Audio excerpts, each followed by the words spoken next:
చిత్తూరు జిల్లా కుప్పం నియోజకవర్గం నుంచి రామకుప్పం మండలానికి చెందిన ఎంపీటీసీలు, సత్యసాయి జిల్లా పెనుగొండ నియోజకవర్గం నుంచి రొద్దం మండలానికి చెందిన ఎంపీటీసీలు, మడకశిర నియోజకవర్గం మడకశిర మున్సిపాలిటీకి సంబంధించిన కౌన్సిలర్లు, అన్నమయ్య జిల్లా రాజంపేట మున్సిపాలిటీకి సంబంధించి అక్కడి నుంచి వచ్చిన కౌన్సిలర్లు, వీరితో పాటు ఈ ప్రాంతాలకు సంబంధించిన ముఖ్య నేతలందరికీ కూడా పేరు పేరున హృదయపూర్వకంగా నమస్కారాలు తెలియజేస్తా ఉన్నాను. ఈరోజు మీరంతా కూడా తెగువ చూపించిన పరిస్థితుల మధ్య మిమ్మల్ని అందరినీ అభినందిస్తూ మీ అందరితో కూడా కాసేపు గడిపే కార్యక్రమం చేస్తూ ఉన్నాం. నిజంగా ఈరోజు రాష్ట్రంలో ఉన్న పరిస్థితులు ఎలా ఉన్నాయి అన్నది బహుశా నాకన్నా కూడా మీకే బాగా తెలుసు. రాష్ట్రంలో ఈరోజు విలువలు లేని, విశ్వసనీయత లేని, ప్రజాస్వామ్యాన్ని ఖూనీ చేస్తూ ఉన్న పరిస్థితుల మధ్య రాజకీయాలు జరుగుతూ ఉన్నాయి. ఇలాంటి చెడిపోయిన ఈ రాజకీయ వ్యవస్థలో తులసి ముక్కల్లా ఎంపీటీసీలమైన, జెడ్పీటీసీలమైన, కౌన్సిలర్లమైన అయ్యా చంద్రబాబు మమ్మల్ని చూసి నేర్చుకో రాజకీయాలు ఎలా చేయాలి అని చెప్పి తెగువ చూపించి రాజకీయాలకు అర్థం చెప్పి గట్టిగా నిలబడిన మీ అందరికీ కూడా మీ జగన్ హ్యాట్స్ ఆఫ్ చెప్తూ సెల్యూట్ చేస్తా ఉన్నాం. కారణం ఏమిటంటే రాజకీయాలలో ఉన్నప్పుడు విలువలు ఉండాలి. రాజకీయాల్లో ఉన్నప్పుడు విశ్వసనీయత అన్న పదానికి అర్థం తెలిసి ఉండాలి. ఈ రెండింటికి కూడా అర్థం తెలియని వ్యక్తి ఎవరైనా ఈ రాష్ట్రంలో ఉన్నారు అని అంటే అన్ఫార్చునేట్గా అది ఈ రాష్ట్ర ముఖ్యమంత్రి అని చెప్పడానికి నిజంగా ఈ రాష్ట్ర పౌరుడిగా నేను తలదించుకోవాల్సిన పరిస్థితి. అంతగా దిగజార్చినడు ఈ పెద్ద మనిషి రాజకీయాలను. ఈరోజు రాజకీయాలలో ఇటువంటి దారుణమైన పరిస్థితులు కూడా చూడాల్సి వస్తుందని నేను ఎప్పుడు అనుకోలే. ఎందుకు ఈ మాట చెప్తా ఉన్నాను అని అంటే, ఒకసారి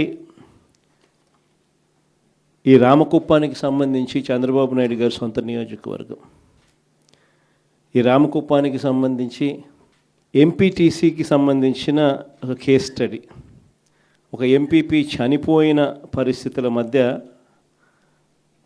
ఎన్నికలు జరుగుతూ ఉన్నాయి.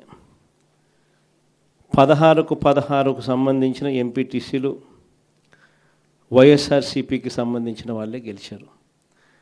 మరి ఇలాంటి చోట ఎందుకు చంద్రబాబు అనే వ్యక్తి పోటీ పెడతా ఉన్నాడు? గెలవడం అన్నదానికి మీనింగ్ ఎక్కడుంది? గెలవలేము అన్న సంగతి తెలుసు. గెలిచిన వాళ్ళందరూ కూడా, ఇక్కడ నుంచి గెలిచిన వాళ్ళందరూ కూడా వైఎస్ఆర్సీపీ టికెట్ మీద, ఆ బీఫామ్ మీద గెలిచిన వాళ్ళు. మళ్ళీ ఇలాంటి చోట 6 మందిని ఇక్కడి నుంచి లాక్కునే కార్యక్రమం చంద్రబాబు నాయుడు గారి దగ్గరుండి చేశారు. తర్వాత వైఎస్ఆర్సీపీ ఎంపీటీసీలు ప్రయాణం చేస్తూ ఉన్న, మిగిలిన ఎంపీటీసీలు ప్రయాణం చేస్తూ ఉన్న వాహనాన్ని దగ్గరుండి పోలీసుల చేత అడ్డుకున్నారు. హైకోర్టు ఆదేశాలతో భద్రత కల్పించాల్సిన పోలీసులు సాక్షాత్తుగా దగ్గరుండి చంద్రబాబు నాయుడు గారికి వాచ్మెన్ లాగా తయారయ్యారు. చివరికి కోరం లేకపోయినా కూడా 6 మంది సభ్యులు మాత్రమే చంద్రబాబు నాయుడు గారి ప్రలోభాలకు లొంగి అటువైపున వెళ్ళిన పరిస్థితుల మధ్య కూడా ఏకంగా డిక్లేర్ చేసుకున్నారు అధికారుల చేత. ఇలాంటి రాజకీయ వ్యవస్థతో మనం పోటీ చేస్తూ ఉన్నాం. సత్యసాయి జిల్లా పెనుగొండ నియోజకవర్గం రొద్దం మండలం, ఇక్కడ కూడా పరిస్థితి చూస్తే ఎలా ఉంది అంటే, ఏకంగా 15 ఎంపీటీసీలకు 15 ఎంపీటీసీలు వైఎస్ఆర్సీపీనే గెలిచింది. మళ్ళీ ఇక్కడ పోటీ పెట్టే పరిస్థితి మామూలుగా ఎవరు చేయకూడదు. ఇక్కడ కూడా ఎంపీపీ చనిపోయిన పరిస్థితుల మధ్య ఇక్కడ ఎంపీపీని ఎన్నుకునే ఉప ఎన్నిక జరుగుతూ ఉంది. ఇక్కడ కూడా తారుమారు చేయడానికి చాలా కష్టపడ్డాడు. దగ్గరుండి చంద్రబాబు నాయుడు గారే తన కుప్పంలో ఇలాంటి దిక్కుమాలిన రాజకీయాలు తానే చేస్తూ రాష్ట్రంలో ఉన్న అన్ని ప్రాంతాలకు కూడా ఇదే మాదిరిగా మీరు కూడా రాజకీయాలు చేయండి అని చెప్పి తానే దిక్సూచిగా నిలుస్తూ తానే ఇలాంటి చెడిపోయిన రాజకీయాలను ప్రేరేపిస్తూ ఉన్నాడు. సత్యసాయి జిల్లా మడకశిర మున్సిపాలిటీ 20 మంది ఇక్కడ నుంచి కౌన్సిలర్లు, వైఎస్ఆర్సీపీకి సంబంధించి 15 మంది గెలిచారు. చంద్రబాబు నాయుడు గారికి సంబంధించి 5 మంది మాత్రమే గెలిచారు. పాపం ఎస్సీ కాన్స్టిట్యున్సీ లక్కప్ప లాంటి పాపం ఒక చిన్న కార్యకర్త అక్కడి నుంచి మన పార్టీ తరఫున ఎమ్మెల్యేగా నేను ఎస్సీ కాన్స్టిట్యున్సీ ఇలాంటి చోట కూడా ప్రలోభాలు పెట్టి ఆ కౌన్సిలర్లను లాగాలి అని చెప్పి విశ్వ ప్రయత్నం చేస్తూ ఉన్నాడు అని అంటే రాష్ట్ర చరిత్రలో ఎవడు ఉండడు ముఖ్యమంత్రి స్థానంలో. అయినా కూడా ఆ 15 మందిలో కూడా చాలామంది గట్టిగా నిలబడిన పరిస్థితులు, కొంతమందిని మాత్రం ప్రలోభాలకు అటువైపున వెళ్ళిన పరిస్థితుల మధ్య చూస్తూ ఉన్నాం. అన్నమయ్య జిల్లా రాజంపేట ఈ మున్సిపాలిటీ అయితే 29 మంది కౌన్సిలర్లకు గాను 24 కౌన్సిలర్లు వైఎస్ఆర్సీపీ టికెట్ మీద గెలిచిన వాళ్ళు.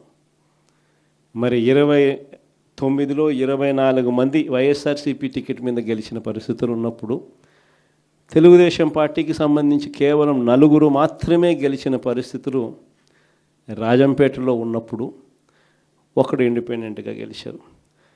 మరి సంఖ్యాబలం లేనప్పుడు ఇక్కడ చంద్రబాబు నాయుడు గారు ఎందుకు ఇలాంటి హేయమైన రాజకీయాలను ప్రేరేపిస్తున్నాడో ఎవరికీ తెలియదు.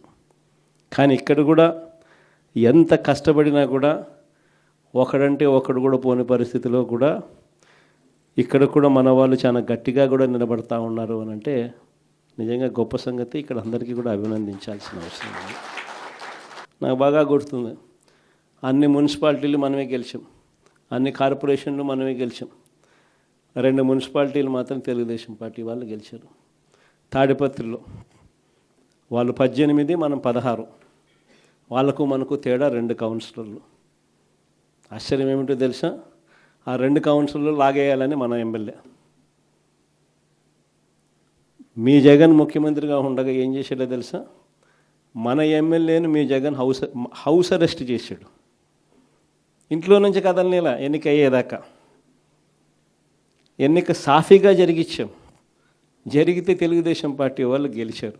మున్సిపల్ చైర్మన్గా తెలుగుదేశం పార్టీకి సంబంధించినాడు, మున్సిపల్ చైర్మన్గా వాళ్ళకి సంబంధించినాడు అయినాడు.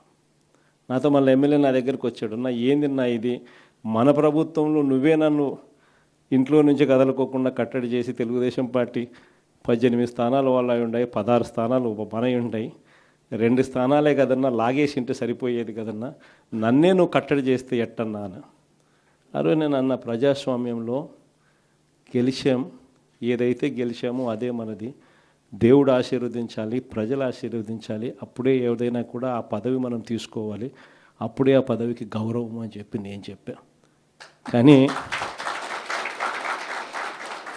ఆ రోజు రాజకీయాలు మనం అలా చేస్తే ఈరోజు అదే తాడిపత్రిలో అదే పెద్దారెడ్డి పరిస్థితి. ఎలక్షన్స్ అయిపోయిన తర్వాత తాడిపత్రి నియోజకవర్గంలో ఒక ఎమ్మెల్యేగా పోటీ చేసిన మన ఎమ్మెల్యే క్యాండిడేట్ను ఊర్లోకి రానికోకుండా పోలీసులు కట్టడి, ఊర్లోకి రాకోకుండా తాడిపత్రిలో అదే ఎమ్మెల్యే, ఇప్పుడు ప్రస్తుత ఎమ్మెల్యే అభ్యర్థి ఊర్లోకి వస్తే నిన్ను కొడతాం, తిడతాం, ధ్వంసం చేస్తామని చెప్పి ఏకంగా ఆర్డర్లు పాస్ చేసి ఇల్లులు ధ్వంసం చేసి మన కార్యకర్తలను ఇబ్బంది పెడతా ఉన్న పరిస్థితులు చూస్తూ ఉన్నప్పుడు నిజంగా రాజకీయాలు మనం చేసినది, చంద్రబాబు నాయుడు చేసినది, మనం ఈ పక్క ఉంటే అది ఆ పక్క ఉంది. ఎందుకు ఈ విషయాలన్నీ చెప్తా ఉన్నానంటే నాయకుడు అనేవాడు ఎలా ఉండాలి అనేదానికి నిదర్శనం. మన ఎంపీటీసీలు ఎవరైతే ఇవాళ తెగో చూపుతూ ఉన్నారో, విలువలకు విశ్వసనీయతకు గట్టిగా నిలబడి మేము ఎంపీటీసీలమైనా జెడ్పీటీసీలమైనా కౌన్సిలర్లమైనా అయ్యా చంద్రబాబు నీకన్నా పోలిస్తే మేము చాలా చిన్న పదవుల్లో ఉన్నవాళ్ళము, అయినా కూడా మాకు విలువలు ఉన్నాయి, విశ్వసనీయత ఉంది, రాజకీయాలకు అర్థం మేము చెప్తా ఉన్నాం. నిన్ను చూస్తే రాజకీయాలే సిగ్గుతో తలంచుకోవాల్సిన పరిస్థితిలో ఉన్నాయి. నువ్వు ముఖ్యమంత్రి స్థానంలో కూర్చున్నావు, తల దించుకో అయ్యా చంద్రబాబు అని చెప్పి ఇక్కడి నుంచి మన వాళ్ళు సంకేతం ఇస్తూ ఉన్నారు చంద్రబాబు నాయుడు గారు. ఎన్ని కష్టాలున్నా కూడా చిక్కటి చిరునవ్వుతోనే ఉన్నాం. చిక్కటి చిరునవ్వుతోనే ప్రజలకు చెప్పిన ప్రకారం మేనిఫెస్టోలో ఏదైతే మాట చెప్పామో ఆ చెప్పిన ప్రతి మాట, కోవిడ్ లాంటి కష్టాలున్నా కూడా మీ జగన్ ఏ రోజు కూడా బటన్ నొక్కడంలో ఏ రోజు కూడా వెనకడుగు వేయలేదు. నేను ఒకటి చెప్తా ఉన్నా. ఈరోజు కార్యకర్తలు పడుతూ ఉన్న బాధలు నా కళ్ళతో నేను చూస్తూ ఉన్నా. కేవలం వైఎస్ఆర్ కాంగ్రెస్ పార్టీని ప్రేమించినందుకు, కేవలం జగన్ను సొంత కుటుంబ సభ్యుడిగా ఆప్యాయంగా ఆదరించినందుకు ఈరోజు వైఎస్ఆర్సీపీ కార్యకర్తలకు ఏదైతే ఇబ్బందులు పడుతూ ఉన్నారో ఆ బాధలు, ఆ కష్టాలు స్వయంగా నేను చూశా కాబట్టి ఈరోజు చెప్తా ఉన్నా. ఇక నెక్స్ట్ వచ్చే జగన్ 2.0లో మాత్రం పరిస్థితి ఇట్లుండదు అని చెప్తాను. మొట్టమొదటి పీఠం కార్యకర్తకే వేస్తా, ఈ మాత్రం ఖచ్చితంగా చెప్తాను. ఈరోజు ఎవరెవరైతే పోలీసులు, ఎవరెవరైతే అధికారులు, ఎవరెవరైతే మిమ్మల్ని ఇబ్బందులు పెట్టారో అందరి పేర్లు నోట్ చేసుకోండి. నేను చెప్తా ఉన్నా, మీరు నోట్ చేసుకోండి. ఒక్కొక్కడిని మాత్రం యూనిఫామ్కు ఉన్న వాల్యూ ఏమిటి అనేది వాళ్ళకి అర్థం కావాలి. యూనిఫామ్ అంటే ప్రజలకు మేలు చేయడం కోసం యూనిఫామ్, అంతేగాని అధికారంలో ఉన్న వాళ్ళ కోసం సలాములు కొడుతూ గులాంగిరి చేస్తూ ఇటువంటి చిత్రహింసలు పెట్టే కార్యక్రమం ఈరోజు అయితే ఏదైతే జరుగుతూ ఉందో దీనికి తెర పడాలి అని అంటే ఏదైతే నువ్వు విత్తినావో అది ఎలా పండుతుంది అనేది నీకు తెలిస్తేనే ఇంకొకసారి నువ్వు ఆ విత్తనం విత్తడానికి నువ్వు భయపడే పరిస్థితిలోకి నువ్వు వచ్చినప్పుడే ఇది జరుగుతుంది. కాబట్టి ఈసారి మాత్రం ఖచ్చితంగా మెసేజ్ ఖచ్చితంగా పోతుంది. ఎవడెవడైతే అధికారి, ఎవడెవడైతే వైఎస్ఆర్సీపీ కార్యకర్తను ఎవడెవడైతే ఇబ్బంది పెట్టాడో వాళ్ళందరినీ కూడా చూస్తూ ఊరుకోము. చట్టం మీద దోషులుగా నిలబెడతాము. ఒకవేళ వాళ్ళు రిటైర్ అయిపోయి వెళ్ళిపోయినా, లేకపోతే వాళ్ళు దేశం విడిచిపెట్టిపోయినా కూడా ఎవరిని వదిలిపెట్టం. సప్త సముద్రాల అవతలున్నా కూడా అందరినీ కూడా పిలిపించే కార్యక్రమం చేస్తాం. పిలిపించిన తర్వాత సినిమా మామూలుగా ఉండదు. సినిమా మాత్రం అదో లెవెల్లో ఉంటుంది. సినిమా మాత్రం ఈరోజు ప్రభుత్వం చేస్తూ ఉన్న పనితీరుని చూస్తూ ఉన్నాం. కార్యకర్తలను ఒకవైపున ఇబ్బందులు పెడతా ఉన్నారు, తప్పుడు కేసులు పెడతా ఉన్నారు. నేను ఎప్పుడు చూడలే ఇటువంటి రాజకీయాలు. తప్పుడు సాక్ష్యాలు సృష్టిస్తూ ఉన్నారు. ఏ తప్పు చేయకపోయినా కానీ కేసుల్లో ఇరికిస్తూ ఉన్నారు. సంబంధం లేకపోయినా కూడా పాత కేసుల్లో తవ్వి మరీ పేర్లు ఇరికిచ్చే కార్యక్రమం చేస్తూ ఉన్నారు. ఇవన్నీ కూడా జరుగుతూ ఉన్నాయి. ఎందుకు ఇంత స్థాయిలోకి దిగజారిపోతూ ఉన్నాడు చంద్రబాబు నాయుడు? కారణం ఏంటంటే ప్రజల్లో చంద్రబాబు నాయుడు పలసనవుతూ ఉన్నాడు.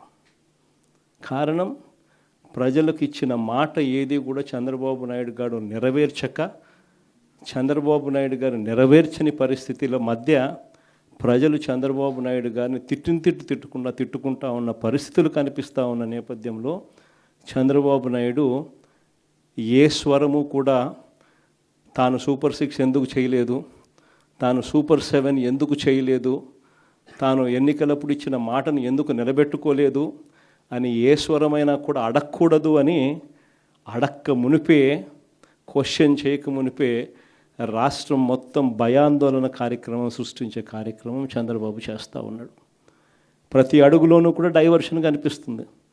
ఏదైనా చంద్రబాబు నాయుడు గారు చేసేది ఎవరైనా కూడా ప్రశ్నించే కార్యక్రమం గట్టిగా కనిపిస్తే చాలు, చంద్రబాబు నాయుడు గారు తప్పు చేసినట్టుగా ఏదైనా గట్టిగా వినిపిస్తే చాలు, వెంటనే ఒక డైవర్షన్, ఏదో ఒక కార్యక్రమం, ఏదో ఒక తప్పుడు మాటలు, ఎవరితో ఒకంతో తప్పుడు ఆరోపణలు, ఎవరితో ఒకంతో పెద్దగా దాన్ని సెన్సేషన్ మాదిరి క్రియేట్ చేయడం. ఓరో తిరుపతి లడ్డు అంటాడు, అసలు ఆయన గురించి చెప్పుకుంటూ పోతా అంటే నెలకు ఒక డైవర్షన్ అనేది క్లియర్ కట్గా ప్రతిరోజు ఏదో ఒకటి కనిపిస్తూనే ఉంటుంది. ఒకటి చెప్తా ఉన్నా, చంద్రబాబు నాయుడు గారికి సంబంధించిన ఏ కార్యకర్త కూడా ప్రజల్లోకి వెళ్ళే పరిస్థితి లేదు. ఎందుకనంటే చంద్రబాబు నాయుడు గారికి సంబంధించిన ఏ కార్యకర్త అయినా సరే ప్రజల్లోకి వెళ్ళినాడు అని అంటే ప్రజలు అడిగే క్వశ్చన్లకు ఆన్సర్ లేదు.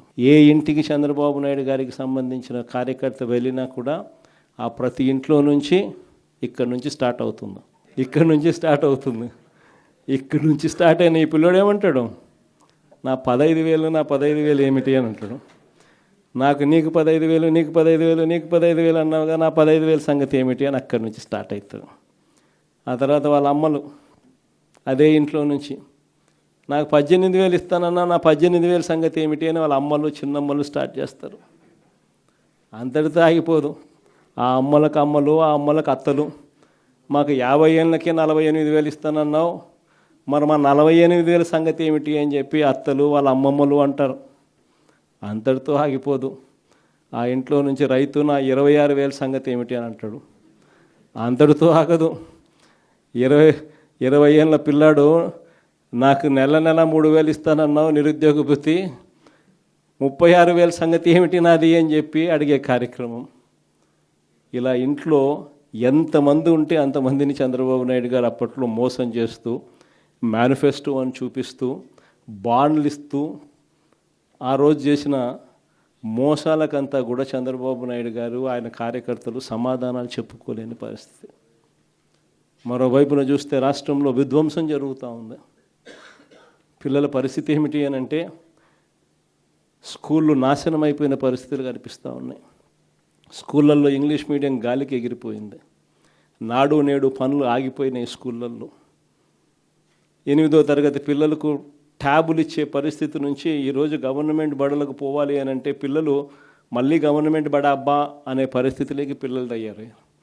అదే మన ప్రభుత్వ హయాంలో చక్కగా ఇంగ్లీష్ మీడియం బడులలో నాడు నేడు పనులతో, చక్కటి గోరుముద్ద కార్యక్రమంతో, అమ్మఒడి అనే కార్యక్రమం తీసుకుంటూ 8వ తరగతికి వచ్చేసరికి ట్యాబులు అందిస్తూ తీసుకుంటూ చక్కగా గవర్నమెంట్ బడులకు పిల్లలు పోయే పరిస్థితి నుంచి రివర్స్ గేర్ లేక మొత్తం చదువుల రంగం మొత్తం పోయింది.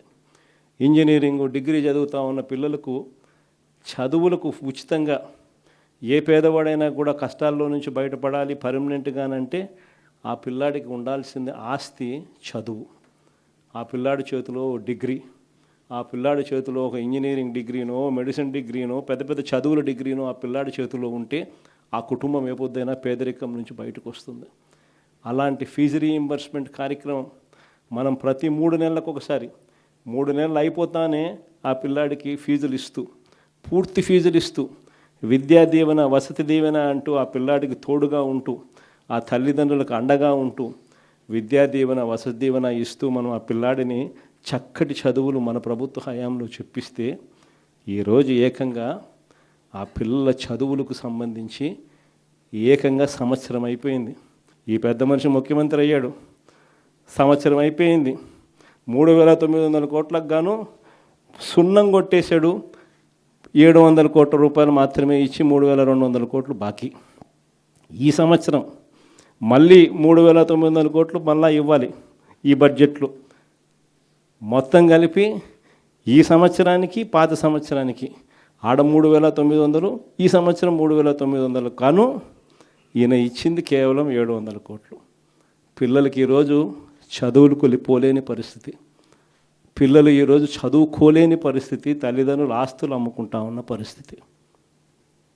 వైద్యం గురించి నేను చెప్పాల్సిన పనుల, ఆరోగ్యశ్రీ కార్డు ఉంటే మన ప్రభుత్వ హయాంలో 25 లక్షల దాకా ఉచితంగా వైద్యం. ఏ పేదవాడైనా కూడా గర్వంగా వైఎస్ఆర్సీపీ హయాంలో ఆరోగ్యశ్రీ కార్డు పెట్టుకొని ఏ ఆరోగ్య సమస్య వచ్చినా కూడా కార్పొరేట్ హాస్పిటల్కి పోతే చిక్కటి చిరునవ్వుతో ఆపరేషన్ చేయించుకొని, ఆపరేషన్ అయిపోయిన తర్వాత రెస్ట్ పీరియడ్లో నెలకు 5,000 రూపాయలు ఇంట్లో రెస్ట్ తీసుకునే దానికోసం, 2 నెలలు అయితే 10,000 రూపాయలు రెస్ట్ తీసుకునే దానికోసం కూడా డబ్బులు జోబులో పెట్టి ఆ పేదవాడిని ఇంటికి పంపించే పరిస్థితి. ఈరోజు ఆరోగ్యశ్రీ బిల్లులు నెలకు 300 కోట్లు అవుతుంది.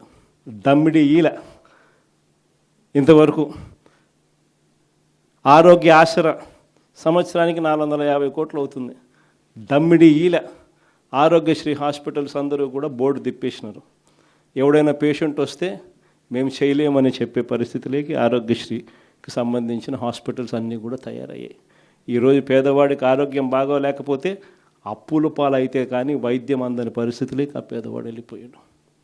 రైతుల గురించి నేను చెప్పాల్సిన పనుల, ఏ ఒక్క పంటకు కూడా గిట్టుబాటు ధర రాని పరిస్థితి ఇప్పుడే చూస్తూ ఉన్నాం.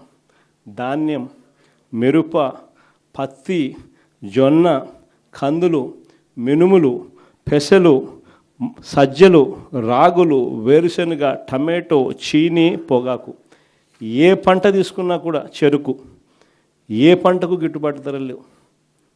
రైతు ఈరోజు దళారీల పాలైపోయాడు.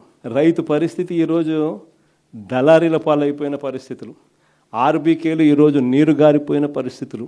రైతులకు మన హయాంలో ఉచిత పంటల బీమా ఇచ్చి ఆదుకున్న పరిస్థితి మనదైతే, మన ప్రభుత్వంలో ఈరోజు రైతులను గాలికి వదిలేసి ఉచిత పంటల బీమా గాలికి ఎగిరిపోయిన పరిస్థితి ఈరోజు చంద్రబాబు నాయుడు హయాం. గాలి వాన వచ్చినప్పుడు, వరదలు వచ్చినప్పుడు, తుఫాన్లు వచ్చినప్పుడు మన ప్రభుత్వ హయాంలో ఎలా ఉండేది?